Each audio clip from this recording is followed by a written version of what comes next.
ओम शांति। भक्ति मार्ग में हम आत्माएं परमात्मा को ढूंढते ढूंढते थक गई। अब संगम युग पर बाप हमारी थकान दूर करते हैं और हमें रिफ़्रेश करते हैं। तो आइए रिवाइज़ करते हैं आज के 23 दिसंबर 2024 के मधुर महावाक्यों को। बाबा द्वारा रिफ़्रेश होने की विधि क्या है? ज्ञान, याद, शिव बाबा की गोद। सच्ची विश्रामपुरी कौन सी है? सतयुग। विश्राम माना शांत। हमारा फ़र्ज़ क्या है? सबको बाप का पैगाम देना। बेसमझी क्या है? कलयुगी दुनिया को स्वर्ग समझना। वेद शास्त्र पढ़ने का क्या परिणाम होता? थक जाते, बिगड़ते जाते, नीचे उतरते जाते, कंगाल बन जाते, ताकत ख़त्म हो जाती। क्या क्या गुप्त है? याद, ज्ञान, आत्मा, यह पाठशाला, आत्मा का बाप। हम बाप के पास क्यों आते हैं? रिफ़्रेश होने, अभुल बनने, सतो प्रधान बनने, परिस्तान में जाने का पुरुषार्थ करने, लक्ष्मी नारायण जैसा बनने की पढ़ाई पढ़ने।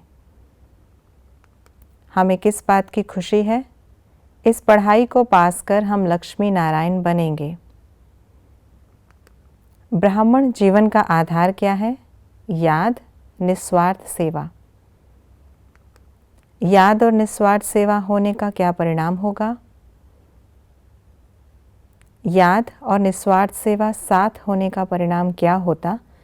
सहज मायाजीत बनते। हर कर्म में कर्म की समाप्ति के पहले सदा विजय दिखाई देती। क्या होने से क्या होता है? कल्प की आयु लाखों वर्ष कहने से सब कुछ भूल जाता। बाप के मिलने से भक्ति मार्ग की सब थकान दूर हो जाती। बाप को यथार्थ रीति न पहचानने से ताकत नहीं आ सकती। माया रावण द्वारा श्राप मिलने से पवित्रता, सुख, शांति, धन आदि सब खत्म हो जाता। बाबा हमें क्या समझाते हैं? सारे सृष्टि चक्र का राज कैसे फिरता? मनुष्य से देवता, देवता से मनुष्य कैसे बनते?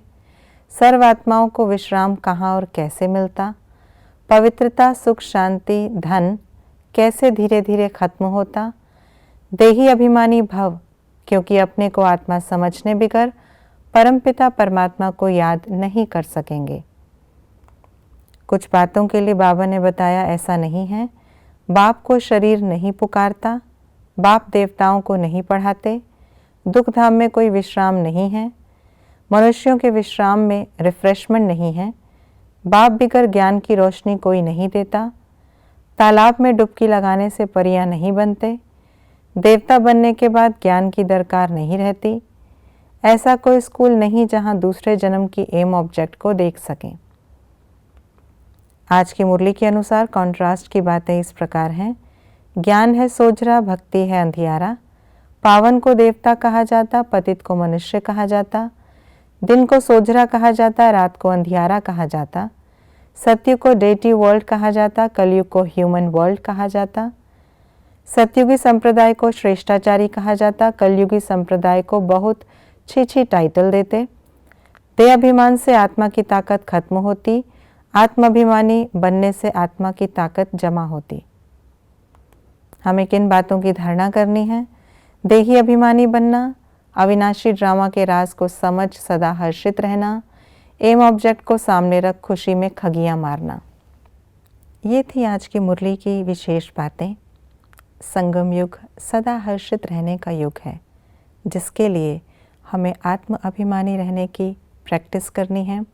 ड्रामा के राज को अच्छी रीति बुद्धि में रखना है और अपने एम ऑब्जेक्ट को सामने रख पुरुषार्थ करते रहना है। ओम शांति।